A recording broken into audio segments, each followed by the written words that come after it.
نبی پاک صلی اللہ تعالیٰ علیہ وسلم نا مسجد شریف میں آئے نماز پڑھانے. بہت سارے لوگ نا بچپن سے بڑی محبت والے ہوتے ہیں، چھوٹے ہوتے بڑے پیار والے ہوتے ہیں. عشق لگا سی کھیڈاں کھیڈ دی دو. چھوٹا سا بچہ حضور مسجد میں آئے نماز پڑھانے تو نبی کریم علیہ السلام نے اپنے نالین مبارک اتارے تو اس بچے نے فٹافٹ اٹھا لیے. اٹھا کے نا پھر اس نے وہ جوتے صاف کیے، صاف کر کے اپنے پاس رکھ لیے. حضور نماز پڑھا کے باہر نکلے، چھوٹی سی عمر ہے. اس نے حضور کے سامنے نا وہ یوں کر کے نالین شریف رکھے، کریم رسول نے پہن لیے. حضور مسکرا کے چلے گئے. کیسا نصیبوں والا بچہ ہے. اگلی صبح پھر حضور نماز کے لیے آئے تو اس نے اسی طرح محبوب نے جوتے اتارے تو اس نے اٹھا لیے، پھر حضور کے جوتوں کو صاف کیا، پھر اپنے پاس سنبھال لیے. حضور نے نماز پڑھائی، فراغت کے بعد کریم نکلے تو اس نے پھر اسی طرح جوتے رکھے.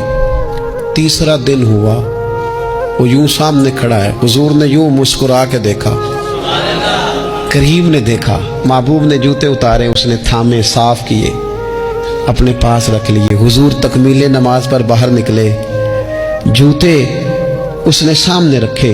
اب حضور نے پوچھا بیٹا کیا نام ہے؟ یعنی حضور نے پوچھا.